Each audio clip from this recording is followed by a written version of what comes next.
What's up, everyone? I'm DJ Hamilton, and you're tuned into the DJ Sports Show, where we give you the latest, greatest, and most exciting sports stories in the world of sports, from interviews to having people's stories heard and told. This is the DJ Sports Show. Let's get it!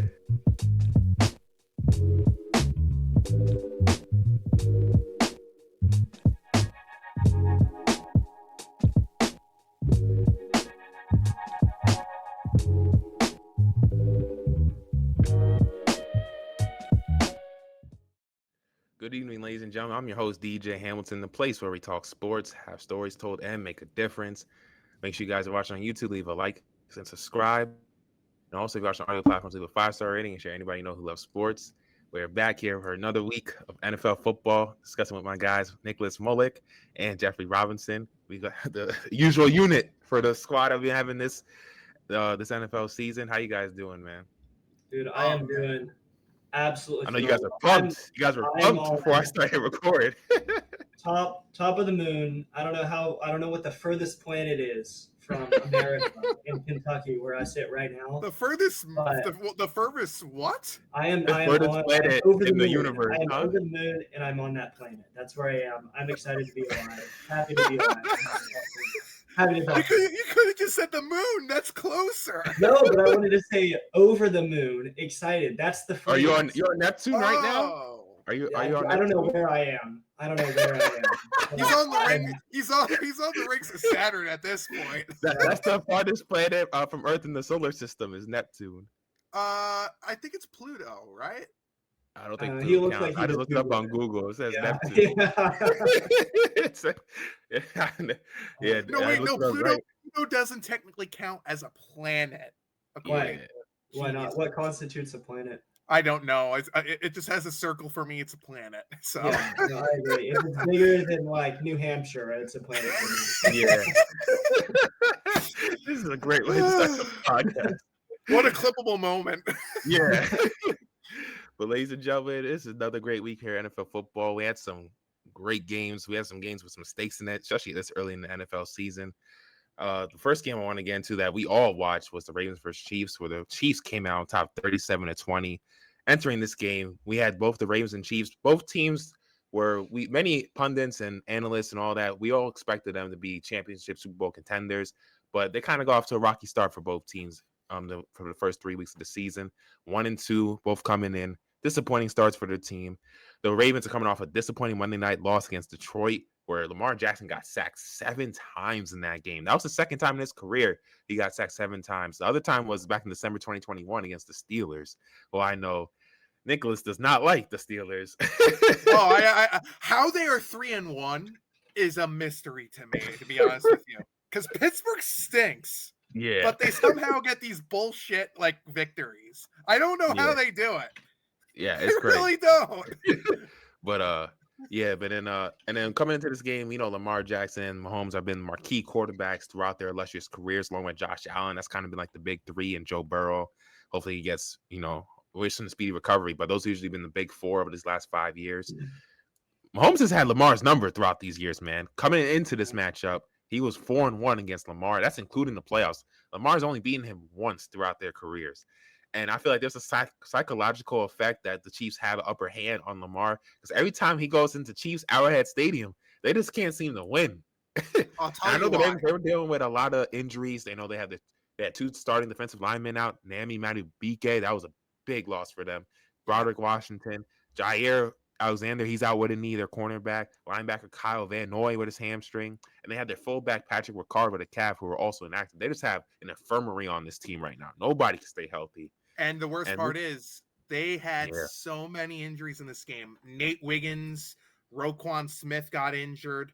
Ronnie Stanley's hurt from what the looks of it. Lamar is now hurt with the hand, and I guarantee you he misses a game because he's a mobile quarterback. Having that hamstring issue will take you a few games out, which sucks. But like, the injuries are a big thing. You guys might agree with me here or disagree with me. I don't think Baltimore's properly coached. Yeah.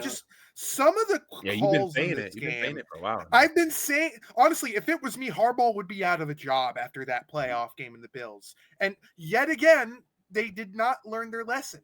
You have King Henry. You use him in power run spots. And they did the same thing. And this was when the game was close. And you don't use him. You use like Justice Hill on power run spot. They didn't even really run the ball in this game.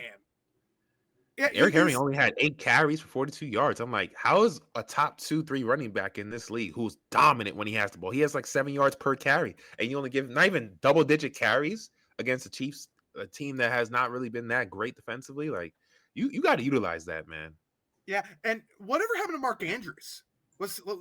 Is he in the witness protection program still after that drop in the playoffs? Like, he did nothing in this game.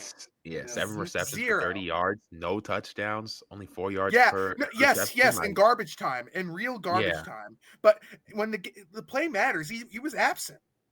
He really was absent.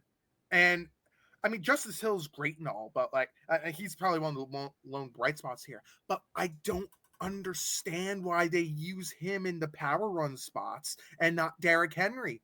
Is it that A, he's declined so much, B, they don't trust him because of his fumbling issues, or C, the actual option, I don't think this team is coached right? I wouldn't say it's the Henry fumble issues because, I mean, he had the fumble against the Detroit Lions, which kind of cost him the game, but he's been forced throughout his career. He's always been someone who rarely fumbles the football. He's a tank when he goes through traffic, and he always can get burst from the yards, have 2 guys on him, and still be able to carry guys on him to get a first down. So I don't know what's going on with the Ravens. They always seem to kind of. And Marlon Humphrey, we forgot, is injured too. I can't believe we forgot his name. Marlon Humphrey is going to be injured. He got hurt. He went down in that first Kyle half. Hamilton too is hurt as well. There's so many injuries on this. Yeah, I didn't know he got hurt too. Yeah, he got they didn't hurt. mention it in the broadcast. I know they mentioned Marlon Humphrey and Roquan Smith, and then Lamar Jackson. Nate Wiggins got carted off. That's a huge loss because Wiggins was actually playing his heart off in that game. He got carted off for an elbow injury, which honestly I did not know they carted off people for elbow injuries. Yeah. But listen, it must have been a bad one. This is a real major problem with Baltimore. And look, no offense to Cooper Rush, because Cooper Rush actually, he has experience starting games, but my God, some of these throws were awful. Oh my God. I mean, Gardner Minshew looked a lot better, but then again, the Chiefs offense looked great. And look, I always say this about Gardner Minshew, the greatest 6th-round quarterback I've ever seen in my life. I used to hear people always like kind of make fun of him, Minshew, like, oh, he's terrible. And he was on when he was on the Jaguars.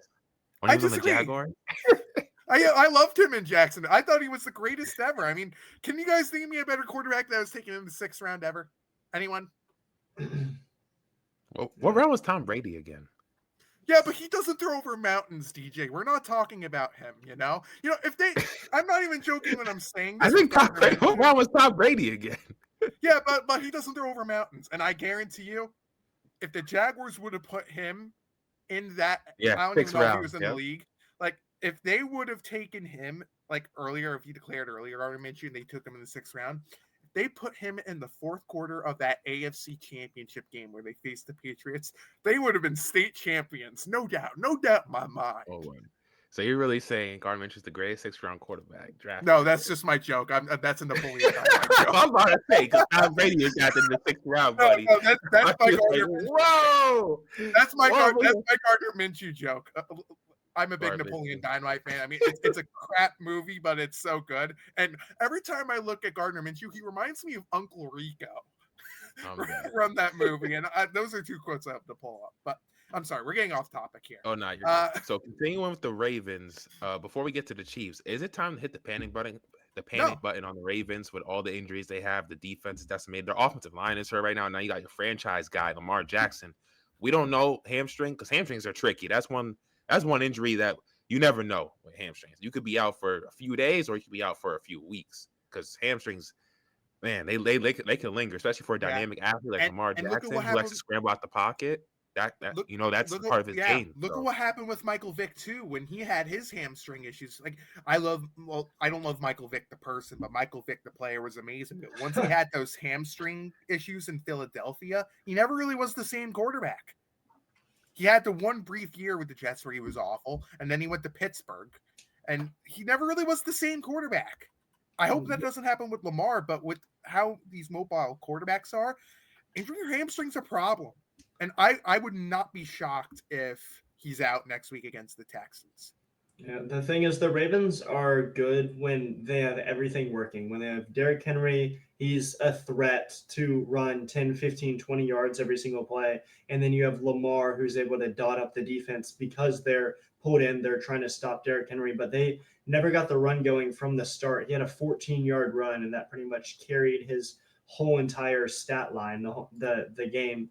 Throughout the game, and they were just behind the whole entire game. They started out with a nice 9-play drive at the beginning of the game, but other than that, the first quarter was not fun to watch. It was a slow first quarter, and Kansas City dominated the second quarter, and they just could not get the running game going. They stayed behind the whole time, and then the injuries kept piling up, and the Chiefs looked like the best offense in the NFL today, honestly. Dude, how great is Xavier Worthy, by the way? I mean, it's a first game cap. Let me. So yes, 5 seconds. They love that. We're gonna get into the Chiefs because man, my team, they made me proud today. I was gonna say that. But yeah, the Ravens, man, on that first drive, they scored that touchdown right out the gate. It looked like they were gonna be on fire, firing guns blazing like they've been all season. They've been one of the best offenses in the league. Defensively, though, they can't stop a damn nosebleed, man. They allowed the second most points in the league. Only the Dolphins have a worse defense in the league. Yeah, it's bad. I know it's injuries and stuff like that, but this is a Baltimore defense reputation. Last year, they were 8th ranked in points allowed, and the year before that, in 23, they had the best defense in the NFL. It's a far cry from what they've been the last 2 seasons. I get that they're injured right now, but even when they were healthy, I mean, their secondary wasn't like hitting its mark. I mean, that game in Buffalo was putrid, and I don't know what I don't know what they do from here, to be honest with you, with all these injuries. I mean, I don't know how long Jair is going to be out, even though Jair is basically, he's not been the same player as he was as a Packer, but they lost a ton of key pieces. And now on offense, they lost all this, and the coaching's been a mess as well. It's time to hit the panic button, Baltimore. And like their division isn't great. The Bengals are horrendous. The Browns, and they have Joe Burrow out, so that helped a little bit. The Browns are actually sneakily underrated with that defense. I'm starting to like that defense a little. I mean, their offense is a mess because Joe Flacco's a statue. But and the Steelers are the Steelers. But it's time to really hit the panic button for Baltimore. They desperately, I don't know, I forgot when their bye week is. They desperately need a bye week. Badly. Yeah, they need to get their guys healthy, man, because, I mean, luckily they play the Texans next week, which they've been a mess, too. Oh, that O-line might that O-line might legit be the worst offensive line. Look, Stroud has declined, but that offensive line, whoo, boy. I mean, I might play a factor in why he's declined because he has no time to even find anybody in the pocket. What were they thinking trading Laramie Tunsil? I still don't understand. That was... But why in the world would you trade Tunsil? I don't understand it. I will say on the offensive line point, Patrick Mahomes had 2.58 seconds on average to throw, which is 5th worst in the NFL so far in week 4. And CJ Stroud wasn't much better, but he was around 10th worst. So the fact that the Chiefs offensive line did not perform very well today. Yeah, he was only sacked once, and he didn't really have to scramble a whole lot, but he was having to get the ball out quick. Maybe he was just making quick decisions today or what, but he didn't have a whole lot of time to throw the ball. And I felt like every single time he was trying to throw the ball, it was to Xavier Worthy, who had a career game. I know in the Super Bowl last year, he had biggest game of his career, but this is by far the best game that he's had in the regular season so far in his young career. And it's exciting for Chiefs fans because it's his first game of the year. I know he played in that game overseas, but he got hurt early. He only had 1 target, and he was basically killed by Taylor Swift's boyfriend. So her fiance now, not this boy. Wait, they got married?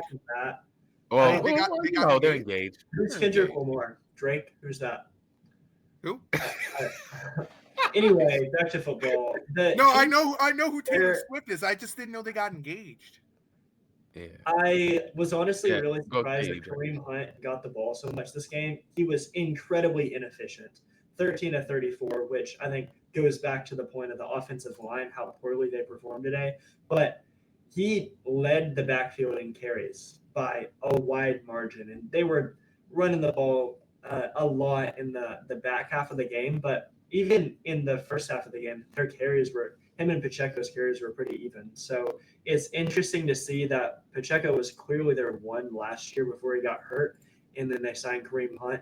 But it doesn't seem like they have a ton of confidence in him so far this year. And they didn't even throw the ball out of the backfield a whole lot to him anyway, because, like I said, they were too busy trying to throw to Xavier Worthy, maybe trying to get his confidence up. But we'll see. It's definitely interesting as from the Chiefs' perspective. Ravens' perspective, you need to be worried. You have all those injuries. You're 1-3. I still think they're a good team, but you're losing all those defensive pieces and Lamar Jackson, if he's going to be out next week or however many weeks. I mean, they don't have a super tough schedule by any means, but they don't have the easiest schedule in the world. So it'll be really interesting to see how they bounce back. But I think all the Patrick Mahomes, Kansas City Chief haters today were definitely disappointed. Yeah, we got to give a shout out to Chris Jones as well, the defensive tackle. As I don't know if you guys know this, his aunt recently passed away. And DJ, your mic is muted, by the way. We can't hear you. As I'll tell the story. So Chris Jones is the defensive tackle. He lost his aunt, and we did not know if he was even going to be able to play in this game because his funeral was on, I think it was the aunt's funeral was, I believe, on Friday, if I remember correctly. And I guess the Friday or Saturday, and he had to take a late night flight all the way back to Kansas City to make this game, which he did. And he played his heart out. And first off, my thoughts go out to Chris Jones's family on the loss. And I just thought it would be nice to shout him out. He had a great game. How great is Trent McDuffie, by the way? He often doesn't really get talked about as like one of the top shutdown like corners in the league, but Trent McDuffie has done a really, really good job in the secondary. Yeah, absolutely. Well, this is going to make the cut. Okay, I'll continue on. I'll talk a little Chiefs Ravens while DJ fixes his mic here. I will say something, even though he's not been a bit of a mess. Juju actually looked competent in this game. Juju Smith-Schuster. He's been he had that first touchdown for the game. I think that really broke the game open for the Chiefs. Honestly, they needed a touchdown. Yeah, my mic. I don't know what was happening to my mic, ladies and gentlemen, but yeah, Smith-Schuster. Yeah, Chiefs need that touchdown because they didn't score that touchdown in the first quarter. They have not scored a touchdown in the first quarter all season. Surprisingly. Yeah, their offense has been lagging, but that kind of gave them that boost because early on, I saw Mahomes when they had that second field goal where they didn't get when they got to near the goal line and red zone area, but they didn't score and they settled for a field goal. You could kind of see him exhibiting some frustration. I saw the anger, the frustration. He's like, man, we're always getting to the red zone, but we can't capitalize on these opportunities. Yeah. Playing an explosive offense like the Ravens, you got to capitalize on these opportunities every chance you get because they have a guy in Lamar Jackson, Derrick Henry, that could put up points in a hurry when they're on their A game. So at least Marquise Hollywood Brown. I'm not calling him Hollywood. I think it's stupid to call these guys first names by their nickname. Marquise Brown got revenge with his touchdown. People forget he was drafted by the Baltimore Ravens.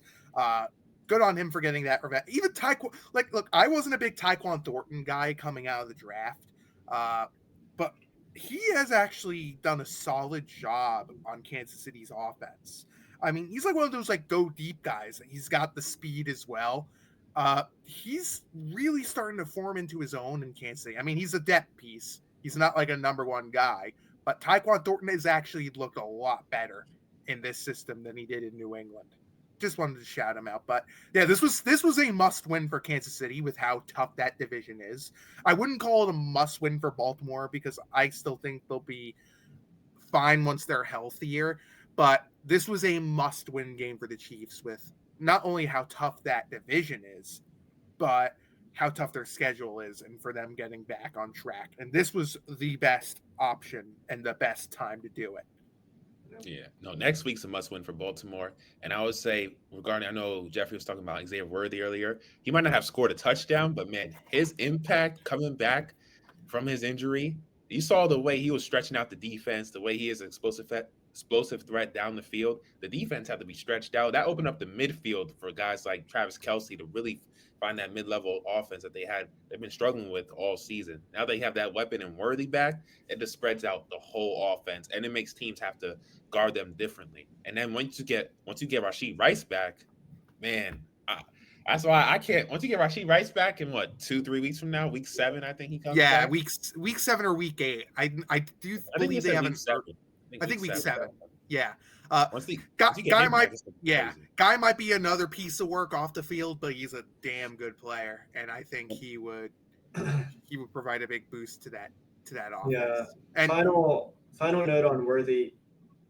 Would you say he's worthy of being the number 1 receiver on the team? Oh yeah. I'm gonna pretend like he needs to still develop. I think Rashee Rice is still number 1. I still think that too. Yeah, Worthy, I think needs to get stronger and get a little bit better with his routes. I know his routes he's getting better, but he has the speed, but I think his route running could get a little bit better. He needs to get stronger because sometimes when sometimes he gets knocked off his base a lot. But he has all the tools. I think a few years from now he can be, but I think Rice still has it. Yeah, exactly. DJ, you stole the words out of my mouth. I still think he could be worthy enough to puns intended. I think he would be worthy enough to take that number 1 role, but I think he's definitely worthy to be trusted in this offense.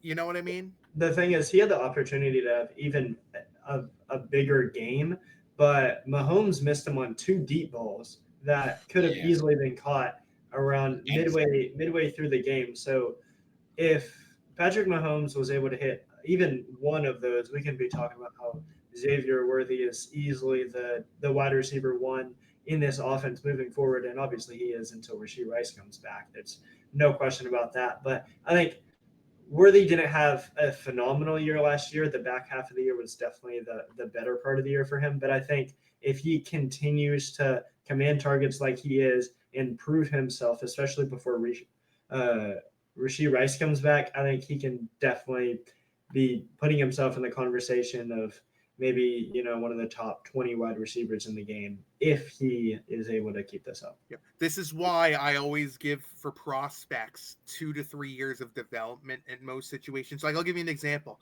I mean, Quentin Johnson, who shouldn't have gotten drafted as high, like, I wasn't a big fan of the Chargers picking him. Year 3, he's looked really, really good. Either year 3 or year 4, I lost track, but he's actually turned into a late bloomer type of player. Worthy could be that guy. Well, Worthy is actually developed quicker, but in the first season he was met in the first half, and in the second half he got better. It takes time for these rookies to develop, to learn, to craft themselves in the NFL, and I seriously like where Worthy's going, and I the sky's the limit with that guy. Yeah. I'm the same with the NBA, because I love basketball. It's my number 1 sport.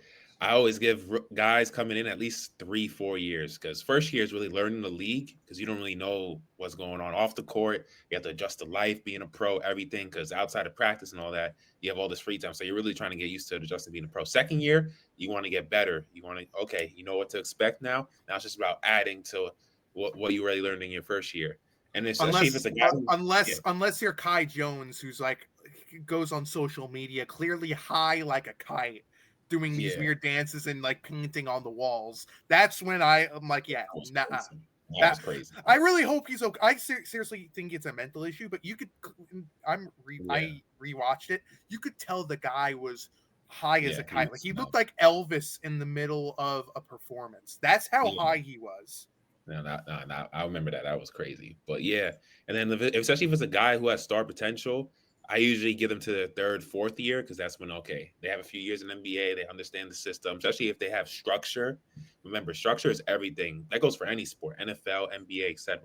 You need a good structure. You need a good staff, people who are going to work with you, help you get better. The player has to have the work ethic, the passion, everything, but you also need a little bit of luck. You need good structure, good team, good environment to help you orchestrate you into becoming your best self. So, yeah, Worthy, I think he's around a great system. You have winners and Travis Kelce, Mahomes, who is, in my opinion, the second greatest quarterback to ever play the game. You can learn a lot from him, and hopefully, him and Rice, they could become a dynamic duo, because I feel like these two could be the future wide receivers. And Tyreek, if they could get Tyreek via trade. You can't rule, because you could tell Tyreek, like, I don't think anyone likes. If they get Tyreek Hill back, bro, it's over. It's like over. I guarantee you, nobody is ours again for the next 5 years, because we got Worthy could learn from Hill. Oh man! What? Well, I hope he doesn't learn from not off the field. Not off the field. You don't want him to learn anything off the field. On the field. On the field. On the field. Off the field. Just keep him with Juju. Keep him with Juju, not with Tyreek. Yeah. Hey, Tyreek Hill, you can come back over here, man.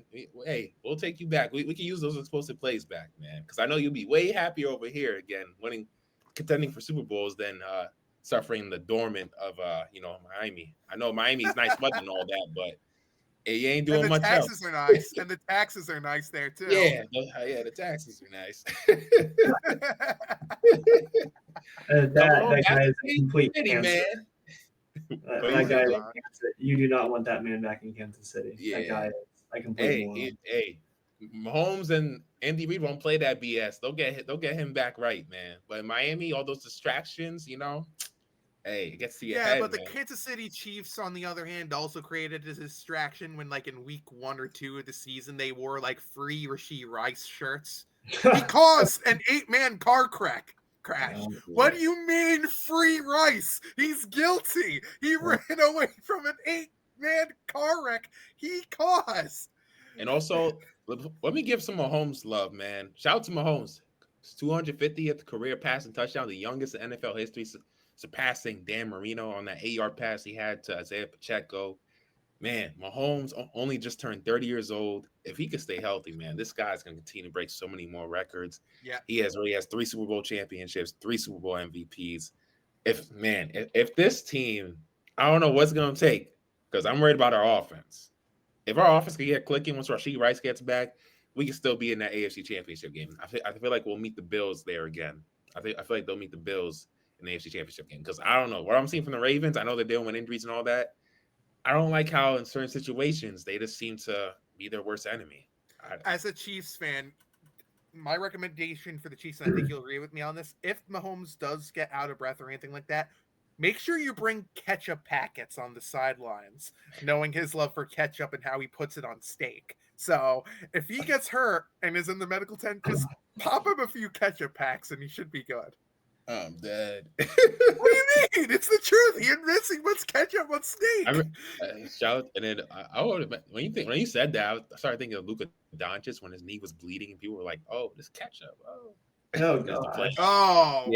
Don't even remind me of that. A few years ago, and his knee was bleeding, and he still played on it. It was crazy. Don't even remind me of that. Oh, yeah, Luka Doncic, man, my guy, Luka the Don, man. I can't wait for the NBA to be back. But yeah, anything else you guys want to say on this Chiefs-Ravens game, man? I just want to say, this was the first time the Chiefs scored over 30 points in this season. Like, they never scratched 25 in any of the first 3 games. So thank you, Baltimore. This could probably get our offense start clicking on various cylinders going forward. I feel like this is a game where the Chiefs look back. If they start winning, this will be the game. Like, this is where we had a changing and turning point of our season. Yeah. Well, you pretty much said it right there. Yeah. Anything else you want to say, Jeffrey? No, I got nothing. So you guys got to watch the other games while I was cooking some delicious steak and chicken Alfredo early in the day, the early slate. I'm jealous of you right now. When you sent me that you were cooking that, my stomach started to growl, and I'm, you know what I mean. Jeffrey was like, "Yo, that looks delightful." I did not say that for the record, but that is funny. I should have. He didn't say it like that, but he said that looks good. That looks really good. But, yeah, I was cooking earlier, so I didn't get to watch the early slate games. So what did you guys see in the early slate games? I saw Chargers Giants. What did you see, Jeff? I think you saw the Atlanta Falcons are back. The Atlanta Falcons, their offense. You beat Marcus Mariota. Okay. He doesn't play defense. Marcus Mariota does not play defense. And your defense made Mariota look like he was an organ. Yeah, okay. Well, I'm just messing with you, Jeffrey. You stole my thunder. You stole my thunder. I'm talking about Michael Penix Jr. in his 313 yards passing, 2 touchdowns. He's only sacked once, ran all over them. Drake London finally decided that, hey, I play football too. Let me be involved in this game. Targeted 10 times, 8 receptions, touchdown, 110 yards. Bijan Robinson, they kept throwing him the ball. He had a 69-yard reception. He almost took it in the end zone. I don't know how he got tripped on the end of that run by that guy who just ran way faster than he did and just barely nicked his foot. I would have just jumped over the guy, but that's just the Atlanta Falcons.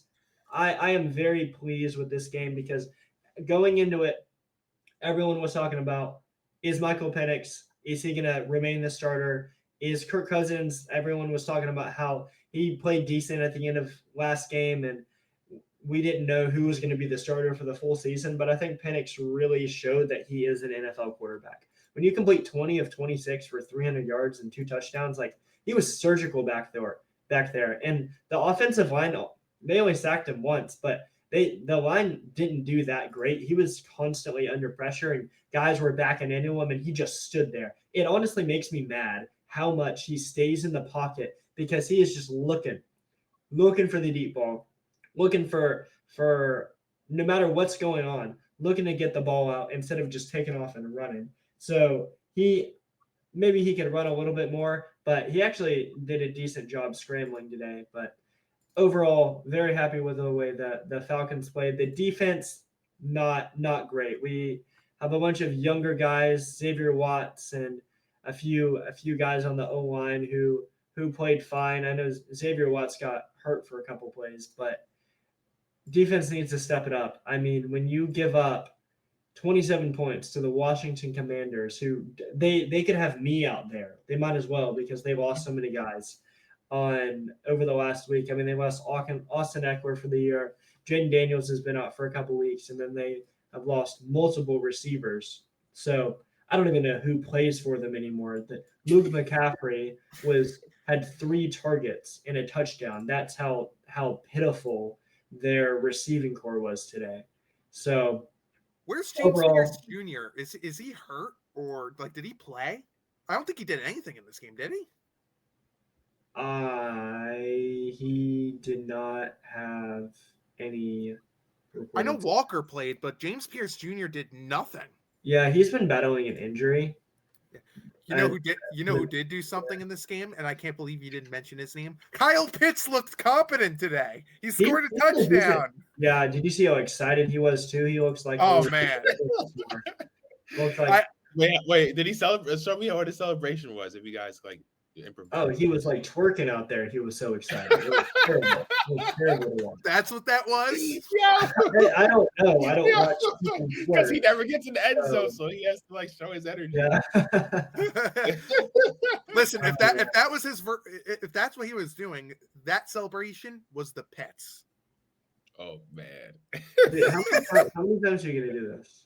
I'm gonna do this as many times as I can, okay? No, on a serious note, I'll be honest here. Kyle Pitts did look good in this game. Algier actually looked solid too. I mean, we keep talking up Bijan, but it's Algier that actually looked really solid. I mean, he was okay in this game. And the Falcons offense, thumbs up. Falcons defense, thumbs down.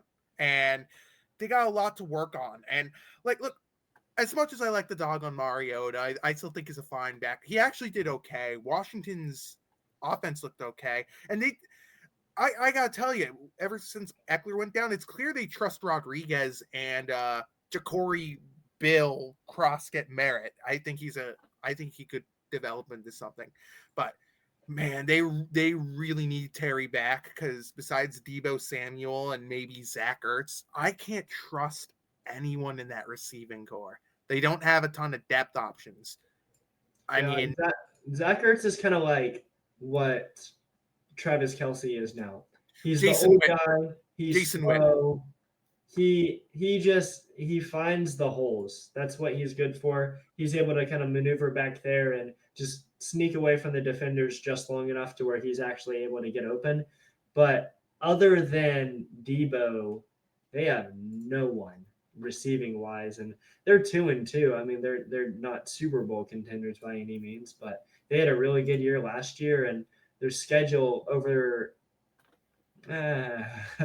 Well, maybe their schedule isn't the easiest in the world, but you get my point. They have a chance to make the playoffs, and I think if they are able to get back healthy, they might do it. Yeah, and going back to the depth, that's why I didn't understand why they traded Jahan Dotson to Philadelphia when they did. Because, like, look, Jahan Dotson hasn't worked out in Washington, but they had no depth, and I didn't like the fact that they traded him when he did. But I mean, there's still a lot to like. I mean, I think once Jaden comes, I think it's smart that they held back Jaden for the past 2 weeks. I mean, he is a really good quarterback, and it's better to hold him out, make sure he's 100%. Like I would rather ensure health than just get wins, especially with talent like that. So I think it was smart that they held out Daniels for the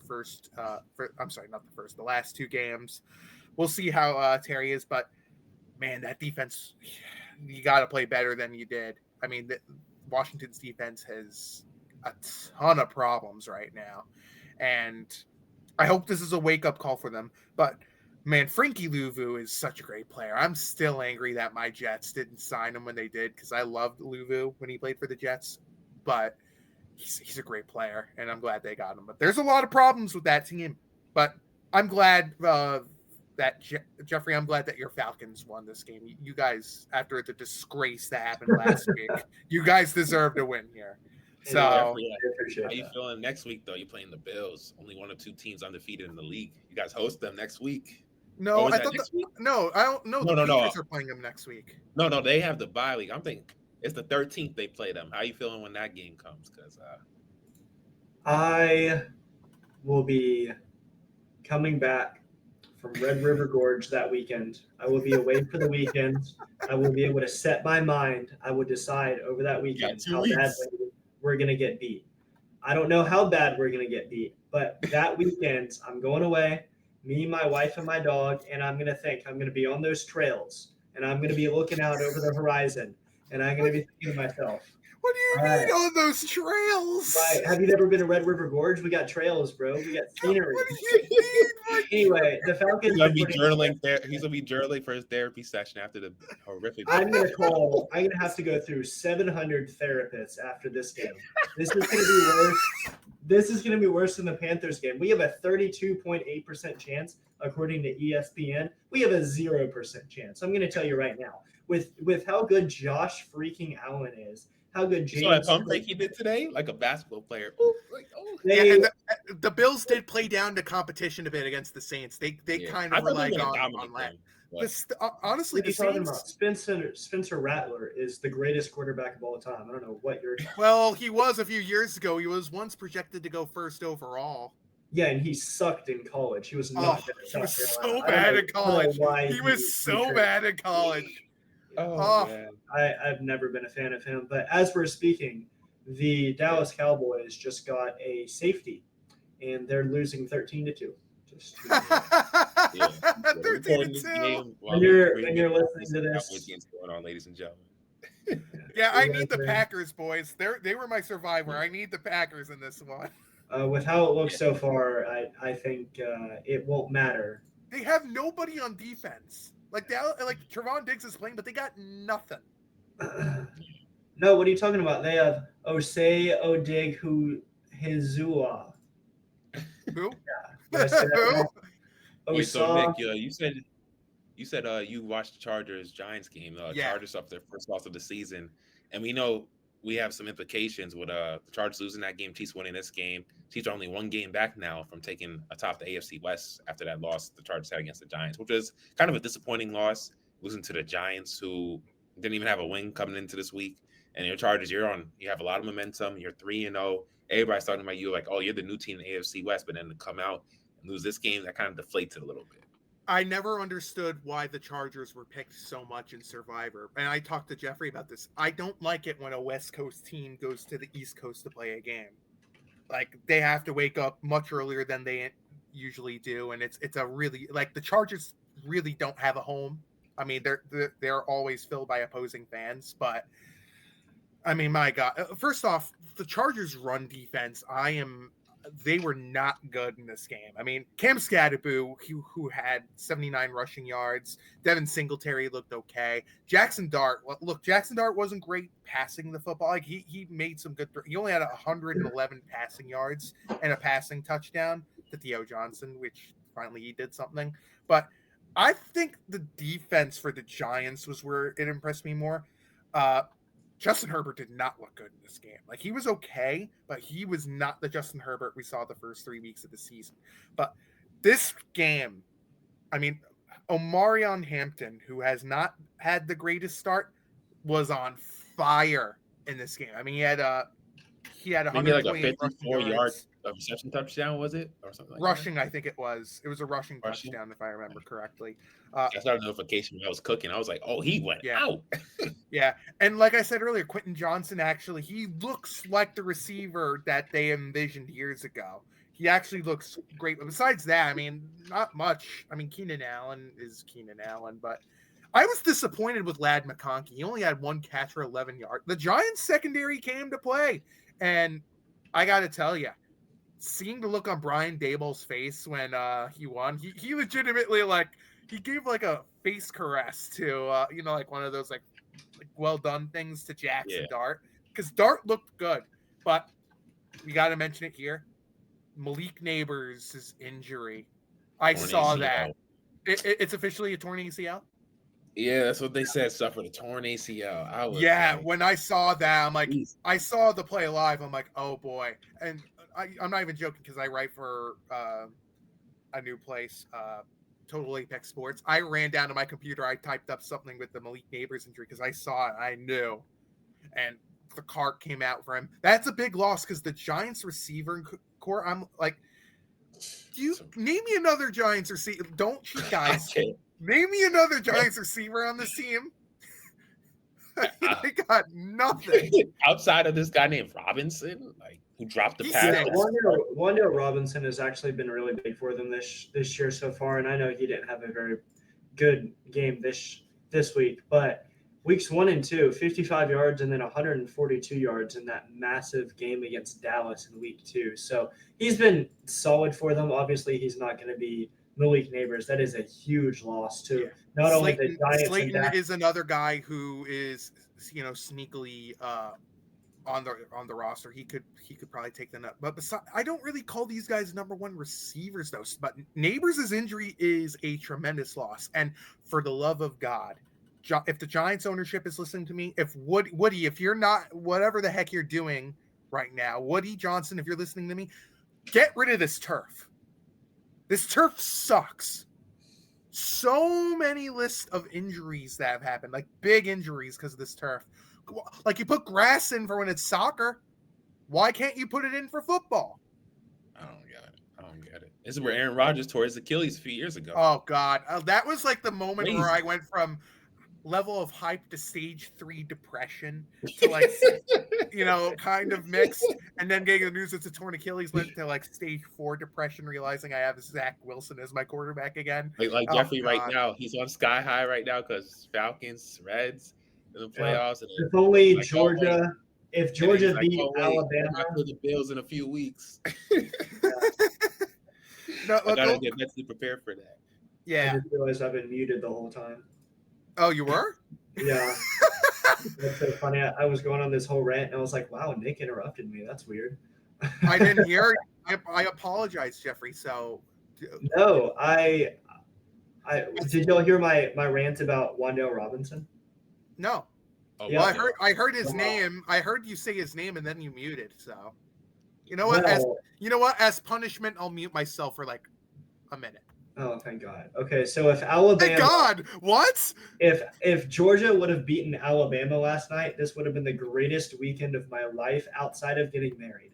But The Georgia Bulldogs lost to Alabama again, and I'm depressed still. But that's besides the point. I don't know what's going on with Ladd McConkey.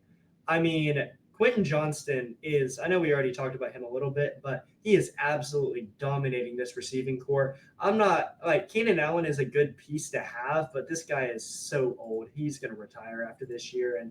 And I think he's injury prone as well. I think he could just break if the wind blows on him too hard. But Omarion Hampton and Quentin Johnston are two really, really big news stories for this team so far. I know that the Chargers lost today, and that is unfortunate because Jackson Dart looked good, not great. Cam Scatterbo did not look great. He was incredibly inefficient, but the Chargers had no business losing this game. But Quentin Johnston, Omarion Hampton, they are really big pieces, are going to help the Chargers long term.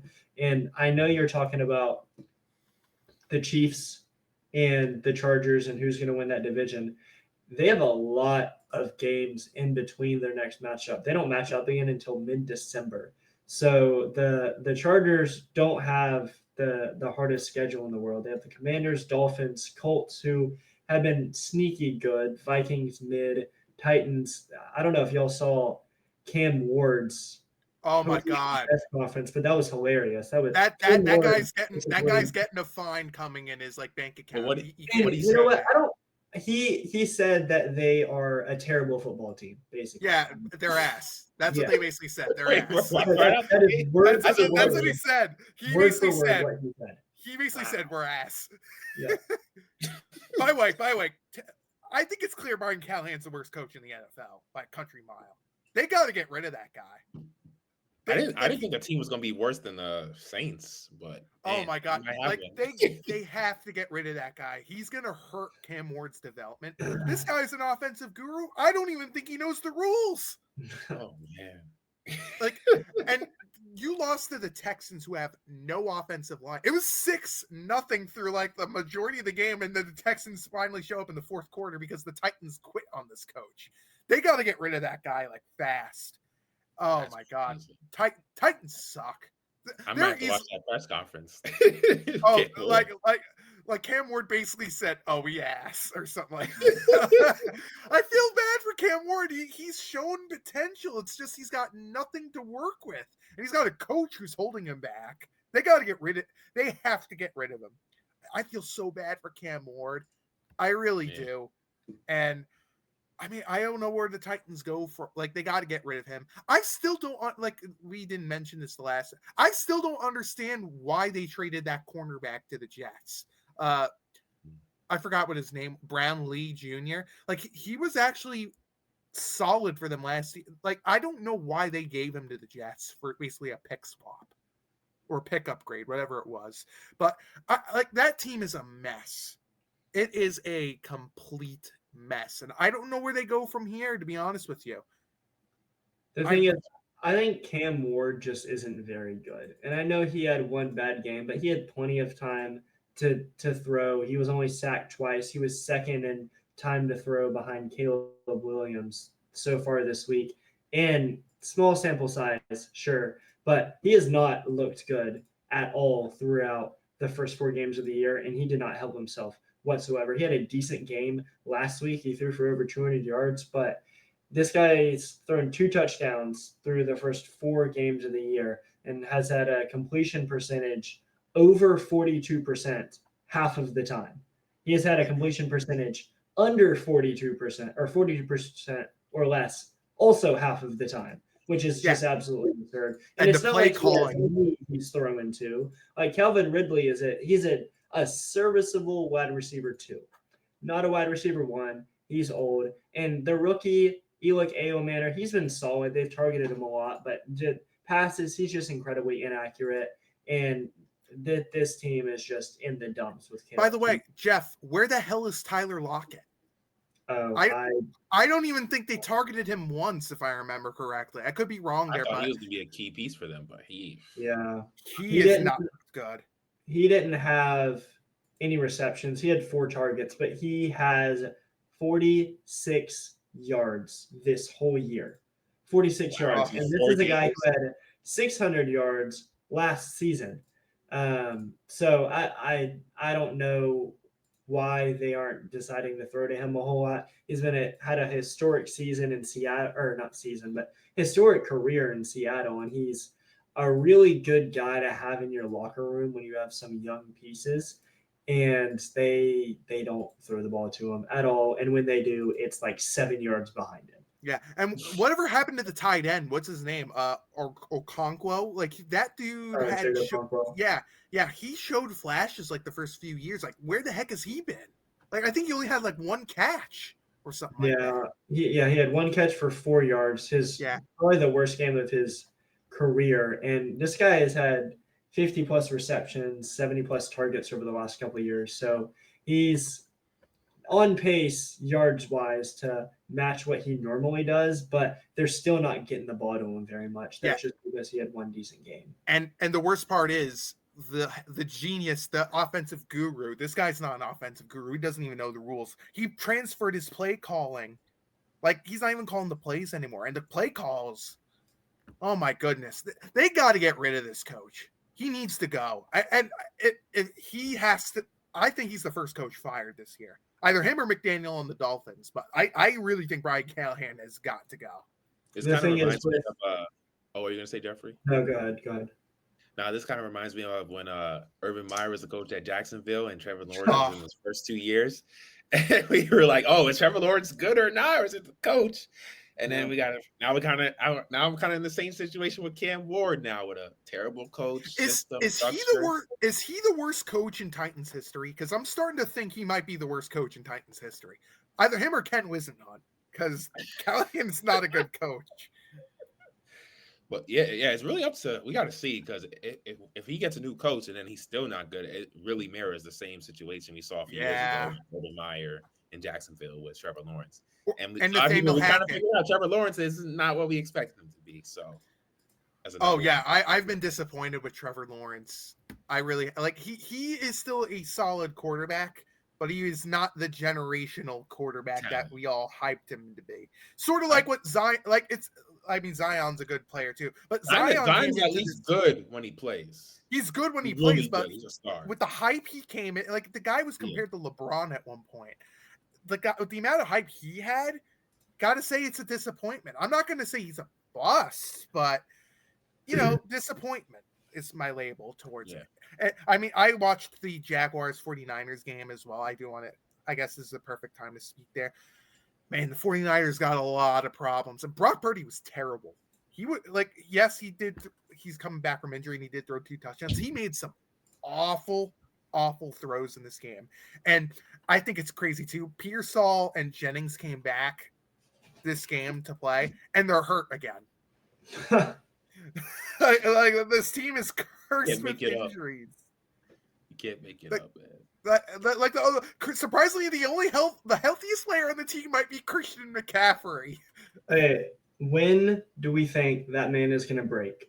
He had 15 targets last week. He had 11 more this week because everyone keeps getting injured, and he more than doubled the second highest target leader. Yeah. And that's on top of having 17 carries. Yeah. I mean, it's crazy. Jacksonville also had Brian Thomas I got hurt in the game too. The Jaguars I don't know what they're doing. There's clearly some sort of disconnect, by the way, with Liam Cohn and Trevor Lawrence. I've noticed this for the past few games. There's still that level of disconnect. Like, Lawrence wasn't the greatest. He threw for like 174 yards and a touchdown. But, man, how good is Trevor Etienne? Remember when like everyone was like saying, should Trevor Etienne be the number 3 guy or the number 2 or cut at one point? And he is, in my opinion, yeah, he was on one on this game. And there's potential with the backup Tootin, but Etienne, man, is such a great player.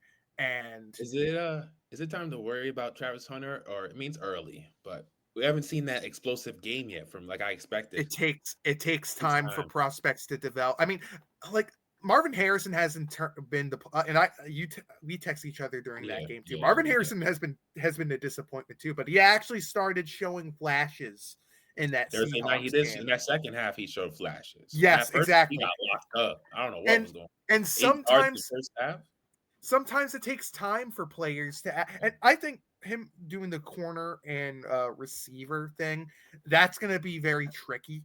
Like, I mean, we've seen it for baseball with Shohei Ohtani. I mean, we've never seen it, this type of play in football, and I think it's going to take a little longer for him because he's learning both defense and offense. And I mean, we'll see. I'm not pushing the panic button on Travis Hunter, but this was a win they needed, Jacksonville, because they have looked very, very lackluster. I mean, how did this team lose to the Bengals? They were facing Jake Browning. It's crazy. I mean, but the 49ers, are they the most flawed 3-1 team not named the Pittsburgh Steelers? Yeah, I think so. Just because they can't stay healthy at all.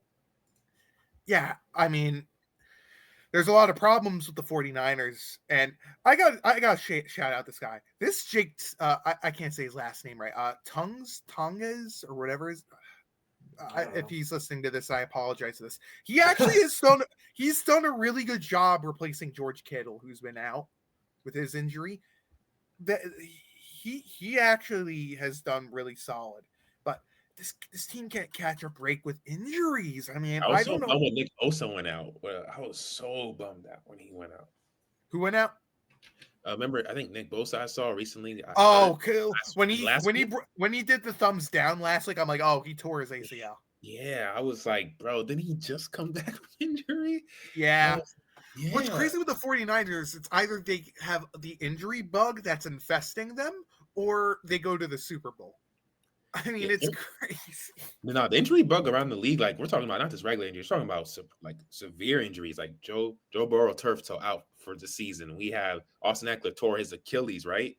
Out for the season. Yeah. We have Nick Bosa tear his ACL out for the season. Now we have Link Neighbors tearing his ACL out for the season. Like, we've had some horrific injuries this season. Does this happen often in the NFL? Like, it's a brutal game. It's a brutal game, so yeah, I'm gonna say yes. Speaking of brutal, how bad are the Carolina Panthers? They allowed the New England Patriots to score 4. How did the Falcons not score a point against the Panthers? I mean, no offense, Jeff. I gotta say that because how did the Patriots score 42 on them and the Falcons lay a duck egg? I don't understand it. I think Drake May is a good quarterback. I know they ran the ball a lot today, but I think Drake May has a lot to do with it. I think Bryce Young is not a good quarterback. No, I've given up on him. I've given up on Bryce Young. And I mean, he had a decent game. Actually, no, he had a decent game against Arizona, but that's because Arizona sucks. And they are. I said it since day one. They are a mediocre franchise. Yeah. They're lucky they have the easiest first 5 weeks of the season. And if you haven't used Arizona next week in Survivor, they face the Titans. Spoiler, use them. But yeah, Arizona's a mediocre team. Sucks they lost in that field goal by the Seahawks, and then they almost had the game too. And then but yeah, I do like Drake May. They should have beaten the Steelers last week if they actually trusted Trevion Henderson over Ramdor. I mean, Ramdor has not looked good at all this Andre Stevenson. Yeah, I can't pronounce names worth a damn, and I'm so sorry. No, I do. Some of these guys have crazy names. I apologize. Okay, so Ramdor, if you're listening to this right now, I apologize. But Traven's great. The Patriots they really came to play. Have you guys seen the Raiders game? The Raiders and Bears game? Just about to start talking about that. Ashton Genty looks phenomenal in this game. You know who doesn't look phenomenal? Geno Smith. Oh my gosh. Which is crazy because last week they lost last week, but he had 300 yards passing. He had a few touchdowns. He looked really good, and now today he just looks like a complete idiot. Oh my god, he has not looked that great this year. Who's their backup? Who's the Raiders' backup? Aiden O'Connell. Oh, it's Kenny Pickett. Aiden O'Connell's on IR. They have Kenny Pickett? Yeah, they have Kenny Pickett. Kenny Pickett sucks too. He's not good. But, yeah, I don't know why he was taken so high a couple of years ago. I'll tell you why. He played at Pitt. Pitt They play in the same the stadium. Steelers. You know, that's why they picked them. Yeah, the Raider, he has not looked good at all. And yes, the Bears have looked solid, but I think that says more about like their opponents than them. I still don't trust Caleb Williams. I really don't. I mean, he looked okay. And He looked Swift. great last week with that flea flicker. Oh my God, yeah. Him and Odunze, I mean, you could tell how connected they are. And many people forget when Caleb Williams got drafted, Rome Odunze was requested. Like Caleb requested Rome Odunze to be drafted. I want that guy as my receiver. Yep, exactly. I mean, I don't know where the Raiders go from here. I mean, I never trust the Raiders at all, but like next week they face the Colts. I believe in the Colts, by the way. I like the Rams won the game, but the Colts played it close. And if it wasn't for them blowing coverage on Tutu Atwell, they probably would have won the game in overtime. I mean, Daniel Jones did have a bad pick, though, but Daniel Jones has looked phenomenal so far. And how great is this Tyler Warren, though? I mean, Tyler Warren, like, he had like 5 receptions for 70 yards. He did have a rushing touchdown, too, which was pretty impressive, too. But I'm a believer in this Colts team now. I mean, I wanted to wait for this game because they had 3 easy games. I mean, well, 2 because the Broncos, I still don't know about them. But the Colts, I'm starting to believe. I trust them more than I trust the Texans and the Titans, in my opinion. We'll see about Jacksonville. I'm not sure about them yet, but I trust the Colts over those 2 teams. You think the Colts are a Super Bowl contender? No. I don't think they're a Super Bowl contender. Why is that? Because they're a quarterback, or? Yes. Makes sense. I know. Look. Daniel Jones has looked solid. I'm calling him Indiana Jones. I'm not calling him Danny Dimes. As long as he's a Colt, he's Indiana Jones in my heart. He just has these games. But here's the thing with the Colts that, like, I like their defense a lot. This Liatu Latu, who they took was it last year or I don't remember when, he actually looked solid. The Colts defense has actually really done well. And the Rams, I mean, their offense came to play. Stafford, that back injury isn't an issue anymore, obviously. Bro, how good is Puka Nacua? Puka Nacua, like, I mean, I often change this because, listen, it's rankings. Who cares? It often changes. Puka Nacua, to me, is a top 5 receiver. I was about to say, I think he's probably in that discussion now. He is. Yeah, he's in the Jamar Chase and Justin Jefferson discussion. He's incredible. Some of the stuff I see him do on the football field, I'm just in awe sometimes. I'm like, what? Sometimes he'll catch over 2 guys. He's great at catching through contact. Like, he's incredible. He has a great catch radius. He's a big, strong guy, man. He could block, too, as a receiver. How many receivers do you – when I saw him blocking last week I don't see a lot of receivers who can really block effectively. I was like, this guy can get out into the route, too. Wow. Yeah, a big reason why I had I remembered I watched Nacua. I actually had him at around the same area where the Rams had him. One of the big reasons why was because of his blocking. And, like, I get it's wide receivers. Their job isn't to block, it's to catch. I still think it's important for receivers to block. Yeah. Like, that's often a skill that often gets neglected. But Puka Nacua is a really good blocker. And God, the Rams got a good one in him. They really do. And with McVay there, and who knows how long Stafford has left. I mean, we just spoke about the Colts. Anthony Richardson could easily get traded to the Rams. I think that would be a perfect spot for him to go to. But the Rams are absolutely contenders this year. They really are. Yeah, their defense has been good. Their offense has been better than I expected. Like, Matthew Stafford has looked great. I thought his back was going to be an issue coming to the season because it did not. When I was reading reports, it did not sound good. But he has basically proved that wrong to everybody. That I don't know what he did. Maybe he took some he went to get a massage or something, or chiropractic or something for his back. But because he just looked incredible coming out the gate, and he's at an advanced stage of his career. And I don't really think he has anything left to prove. I mean, he's proven that he could win at the highest level. He's won a Super Bowl. he's proven that he can do it in the playoffs. Because remember, early in his career, Detroit Lions, he was putting up numbers, but it was empty stats. Yeah, he got wasted in his prime in Detroit. Yeah. That trade for the Stafford and Goff trade, that has to be the greatest win-win trade of all time in NFL history. Ever. Yeah. Both teams won the trade. It's helped both of them. Yeah. I agree. I mean, I if the Lions do win a Super Bowl, that trade is going to be in history books. I'll tell you who else deserves it to be in a history book. Joe Flacco. He stinks. Why is he still in the NFL? Can someone explain to me why he's still in the NFL? He was awful today. I get the Lions defense is good, but Flacco stinks.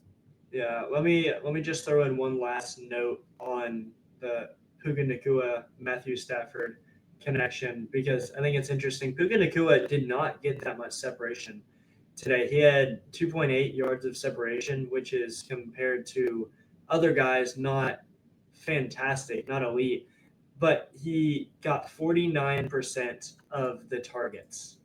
So everyone knew that Puka Nacua was going to get the ball. He was not that wide open, and he still got 170 yards. He still got 15 targets. He still got a touchdown, and he's still one of the best wide receivers in the game. Wow. Yeah. That's amazing. Yeah. Nacua. Yeah, absolutely. I think Jefferson still won. I would probably have Chase 2. Yeah. Puka 3. Yeah, I think I'm putting Nacua over Hill now. I think, yeah. Puka, how about this? Puka or Amon-Ra? That's the tough one for me, because I'm a really big Amon-Ra fan. I like him a lot. I think he's a phenomenal wide receiver. Oh my God, he lit up the Browns secondary. Look, the Browns defense is sneakily underrated. My God, that he shred that secondary very, very, very well. And yeah, I might put Amon 3 and then Nacua 4. I think I might. And who'd you put at 5? Probably. You can't be biased and say Tyreek. There's no way. Nah, not Tyreek. I'm trying to think. Who would I do 5th? Name some names. I'm trying to think. I have my 4. Garrett Wilson? Yeah, Brian Thomas, Malik Neighbors. No, not Brian Thomas. Brian Thomas has had way too many drops. He has to. He can't be a top 5 receiver. Not Garrett. No, it can't be Garrett Wilson. He has nothing. AJ Brown. AJ hasn't been the. He hasn't got targeted enough. I feel like he hasn't AJ Brown. I feel like he has. I don't know. Neighbors. Now that he got hurt, it's like, damn. Oh, did I say no? I said Jefferson. I said Chase. I said Monte Brown. I said Kua. CeeDee Lamb. CeeDee Lamb. I mean, maybe CeeDee Lamb. Yeah, I got CeeDee Lamb as my 5. That guy is an absolute beast. Those would be my 5. Yeah, I'll agree with you guys on that. I mean, CeeDee. Neighbors is around that area too, just outside. What about Jackson Smith, Nick Jigba? Nick Jigba's JSN, really good. Yeah. He's been really good this year. He's probably 6'7" right there. Around there. Yeah, around there. He's incredible too. Yeah. Our receiver group in the NFL right now, it's incredible.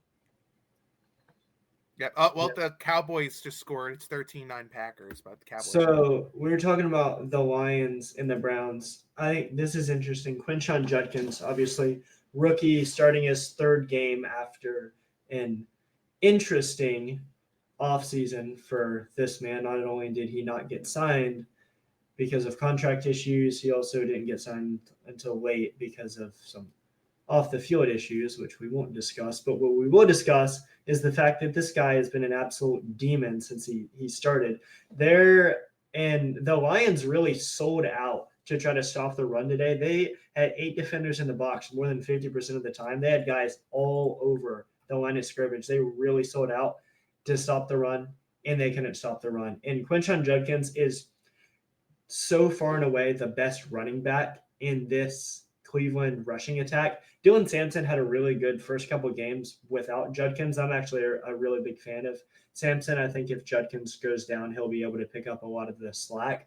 But Joe Flacco, I mean, Dylan Sampson can pick up Joe Flacco's slack. Like, this guy is 40 years old, thrown 2 picks, barely threw for, not even 200 yards, 50% completion percentage. Like, this guy is, I think he's washed. He's been washed for like 5 years now. He has the good last occasion. year. He was good. He had the occasional 1-game wonders, but he's I don't know why he's still in the NFL, to be honest with you. When do they put in Dylan Gabriel? They have to be at that point soon. The thing is, I'm not even a Dylan Gabriel fan. I watched him a bit in college, and I think he can be accurate, but I'm skeptical with lefties just because I'm biased, but I don't like the decision making of Dylan Gabriel, and I think he's too small.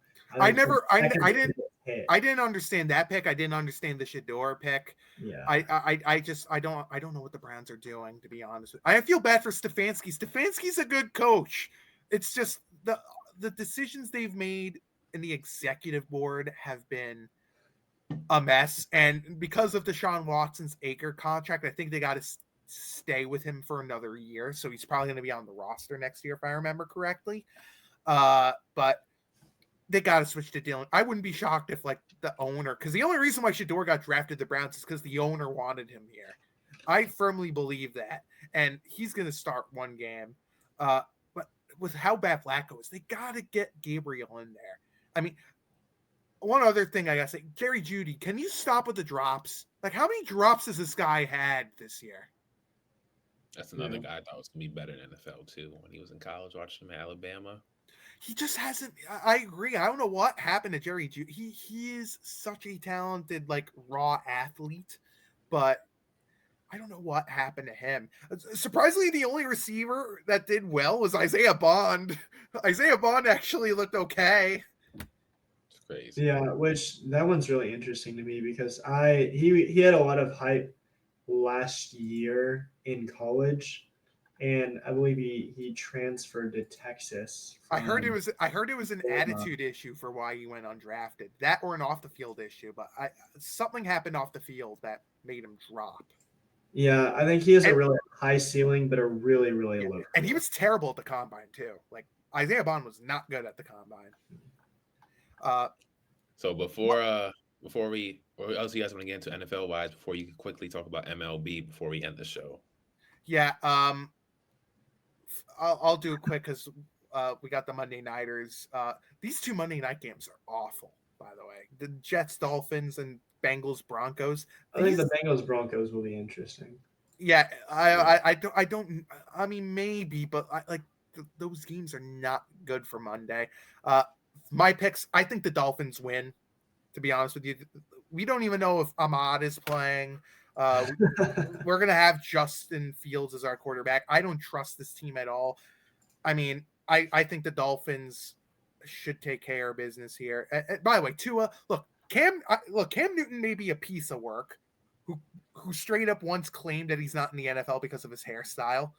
But the guy has been to a Super Bowl. He knows football.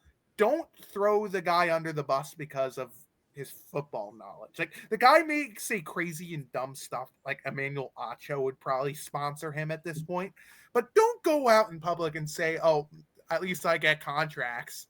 At least I'm still in the NFL to Cam Newton. Like, don't do that.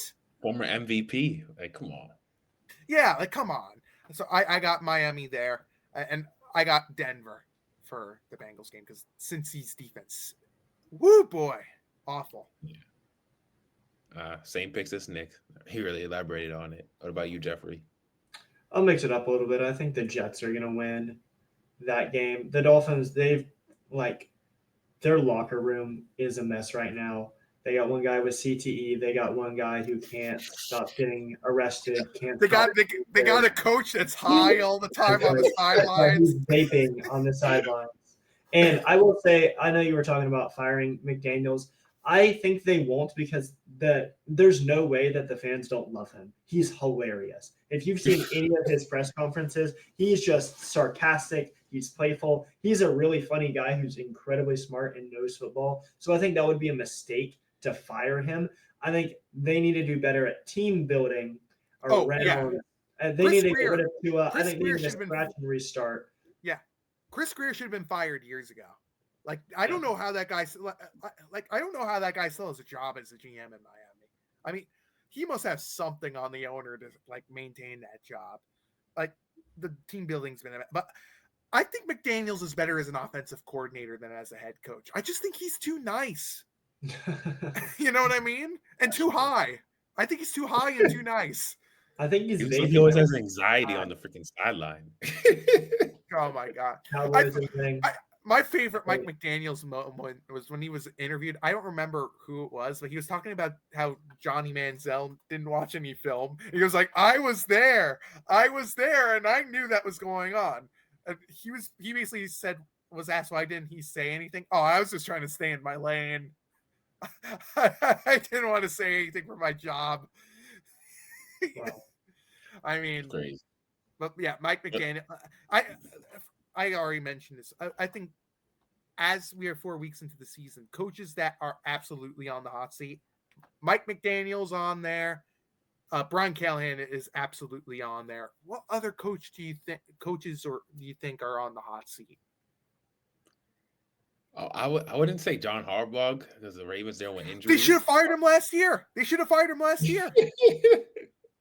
I mean, hey, they're dealing with a lot of injuries. I think that's his saving grace, to be honest. If they didn't have the injuries right now and they were 1-3 after this loss, I think he would be on the hot seat. Yeah, I mean, you could maybe throw Dayball in there. I mean, the Giants. Oh, he should have been fired last year.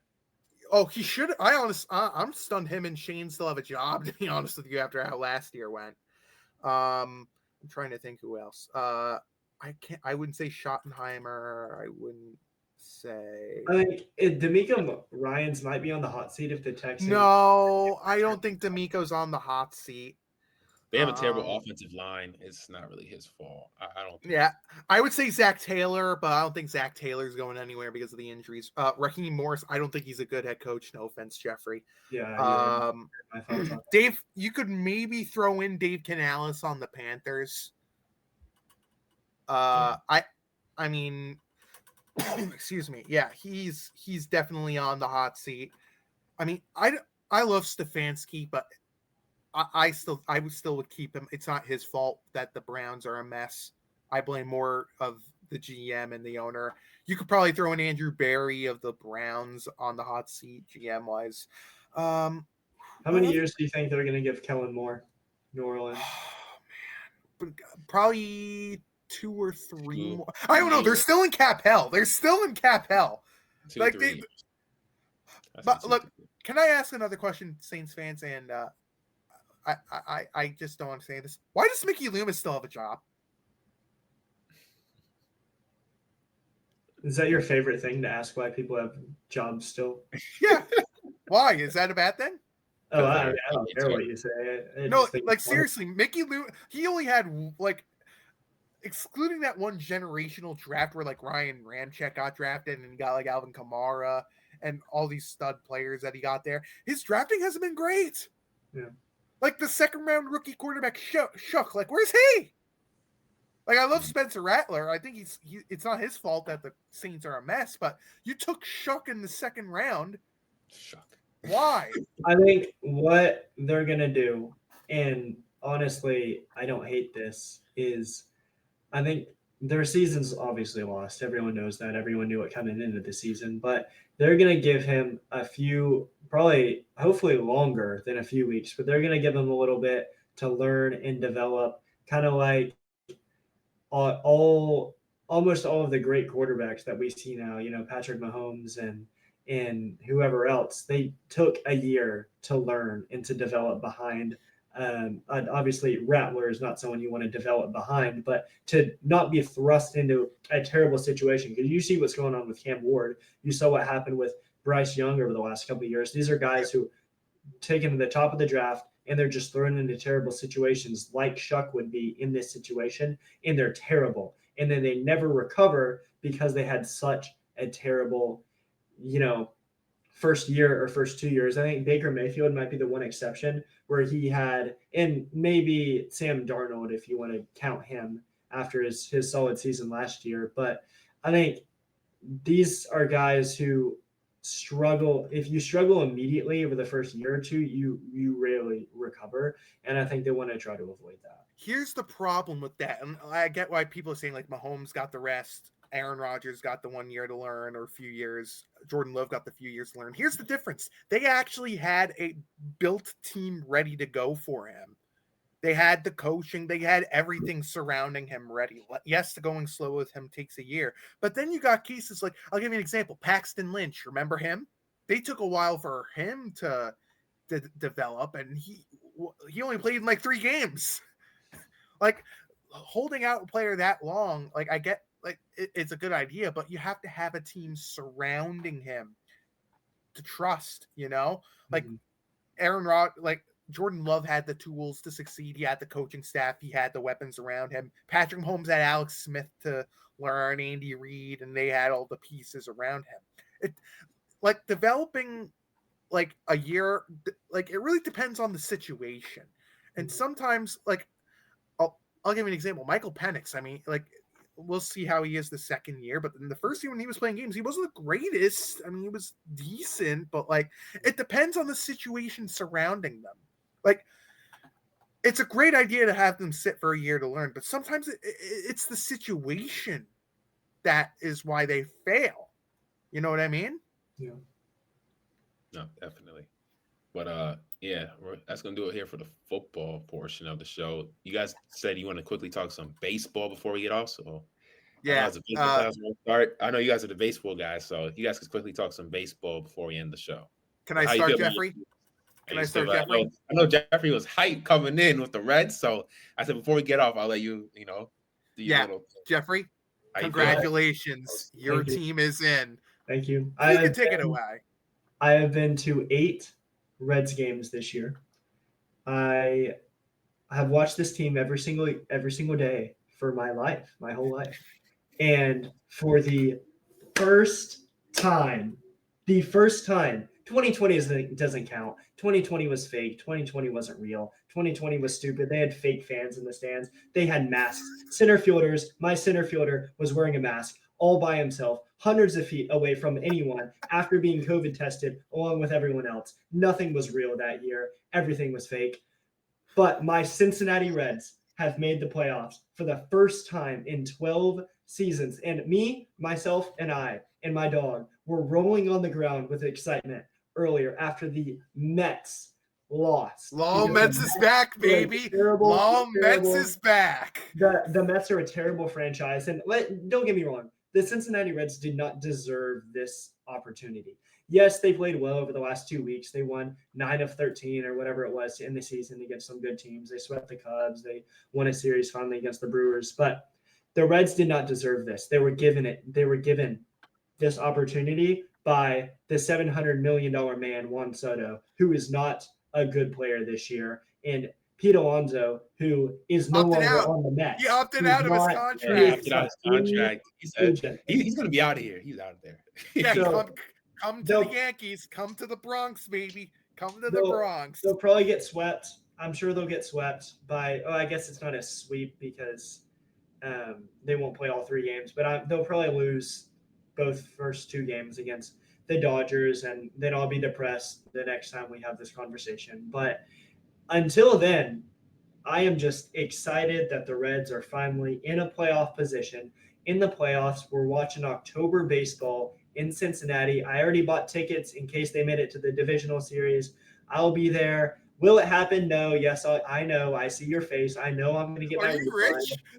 No, $85. Okay, no, I'm not. Okay, that's a good deal. That is a really good deal. It was awesome. I'm sitting all the way back in Louisville. Yeah.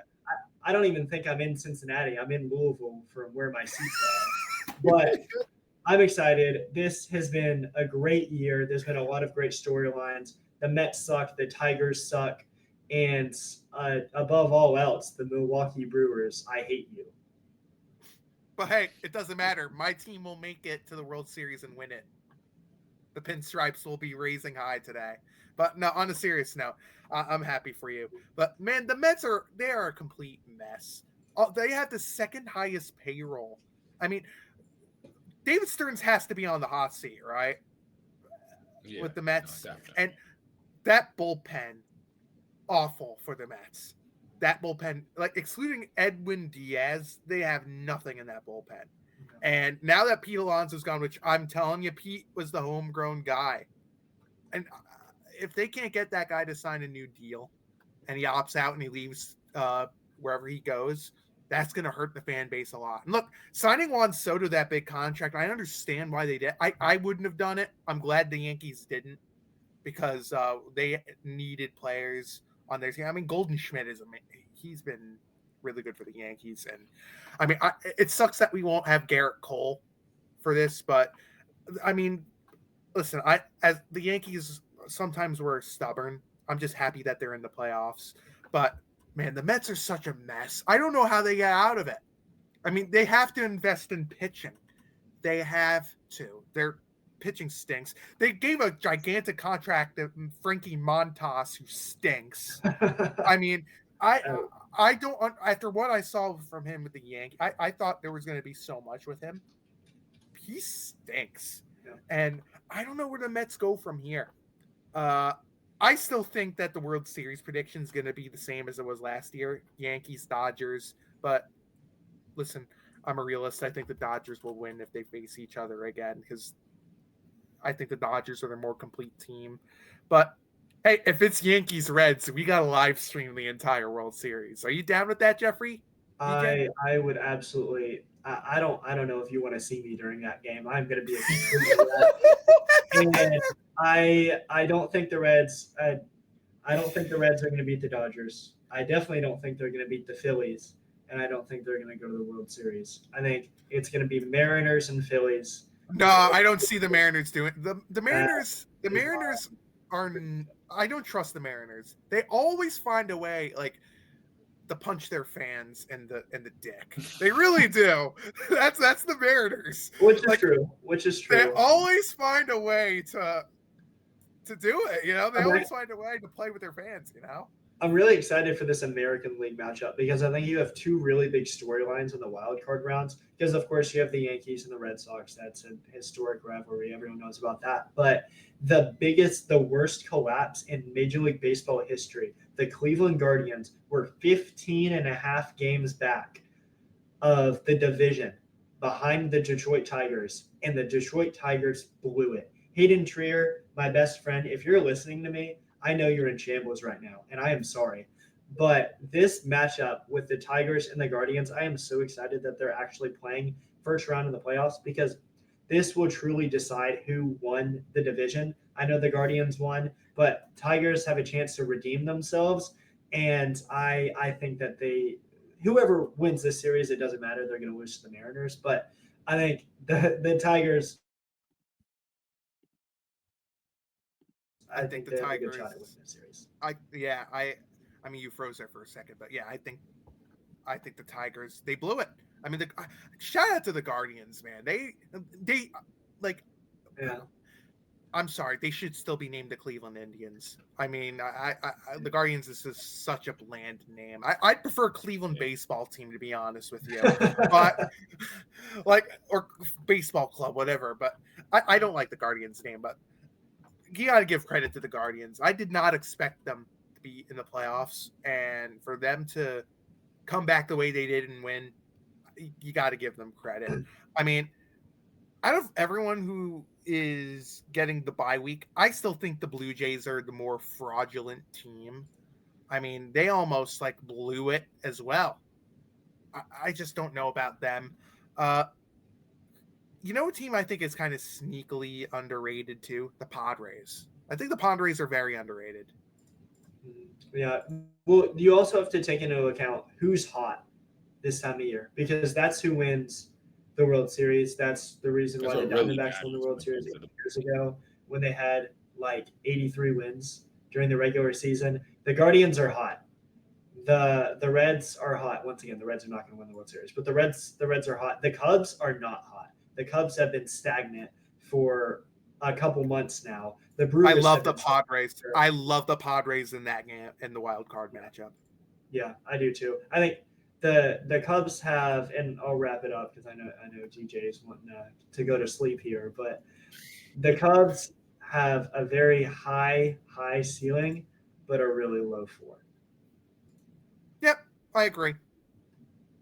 By the way, what is your World Series prediction? I already said mine. I don't remember if you said it. Maybe? Mine's Yankees Dodgers. What's yours? I got Phillies in 6 over the Mariners. I'm going to go Yankees in 7. I mean, I did say the Dodgers would win earlier, and you know what? I'm a Yankees fan. Let me have this. They're the only team I root for that's competent. Yankees in 7. I honestly wouldn't be surprised if the Guardians made it just because of how hot they are. But I think the Tigers are going to be pissed off. They're not going to be sad. They're not going to be Bold prediction. Bold prediction. Whoever wins that game beats the Mariners. Because I do not trust the Mariners at all, knowing franchise history. Yeah, but history doesn't matter in the playoffs, and they have an elite pitching staff. They got the big dumper who is just the best. I'm sorry if this offends you, Nick. Cal Raleigh needs to win the MVP. I agree. I agree with you on that. I thought he had a historic season. I thought he was going to get the record too, to be honest with you. But yeah. He deserves it. Did he have like 60? How many home runs did he have? Like 62, right? Crazy. 60. Looks like he finished right. I think it was it 60 or 62? I can't. I thought it was 62 also, but 60. He finished with 60. Yeah. 125 RBIs. Only hit 247 and struck out almost 200 times. But you know what? You know, Aaron Judge hit the ball 700 feet. Whoa. 700. You know how crazy? When you think about the numbers, like how far they really hit the ball, it's crazy. Oh boy, Cowboys are up 16-3. There was a fumble, a strip sack. Oh God! With like 20 seconds left before halftime, and then the Cowboys. I need a win, Packers. Don't do this to me. And did you guys know Aaron Judge is the first player in MLB history? I saw it on a post, like to have 50 home runs and lead the league in batting average. I was like, that's crazy. He is unless like he's involved with the Pete Rose Betting Association. He is a first ballot Hall of Famer. Yeah. Oh, easily. What? I don't think it's a question. If he retired today. Unless he gets the Barry Bonds syndrome and like pops like steroids or something like that. Or nah, he won't do that. But then again, Baseball Hall of Fame is like the toughest hall. Well, that and the NFL the hardest to get in. So you need to have like a laundry list of accolades. Yeah, I agree with you on that. And there's plenty of players I wish was in both Hall of Fames. So Nick, before we go, who you guys have taking the World Series? Yankees in 7. Phillies in 6. I got my Dodgers. I got Ohtani, man. My guy Ohtani. He's otherworldly, man. This guy will go down as the GOAT. The GOAT. Yeah. I've been a big fan since he came into the MLB. The GOAT. Worse for worse, I mean, we got his interpreter, in the Pete Rose Betting Association. He always has an entry point if he always wants to join the Pete Rose family, Yeah, that's true. But yes, ladies and gentlemen, that's going to do it here on a great edition of the DJ Sports Show. We talked football for y'all. I let my guys talk some baseball because I know Jeffrey and Nick, they love their baseball too. Jeffrey was really fired up before the show, so I said, let me do a little segment for them at the end, making this view about their baseball teams. But yes, ladies and gentlemen, if you guys are watching on YouTube, hit that like, subscribe button, share anybody you know, so you always know you get notified whenever I drop a short or podcast. Leave a 5-star rating on the podcast. Listen on audio platforms. Share anybody you know. And yeah, I'm your host, DJ Hamilton, DJ Sports Show, y'all, and I'll see y'all next time. Peace. Bye-bye. See ya.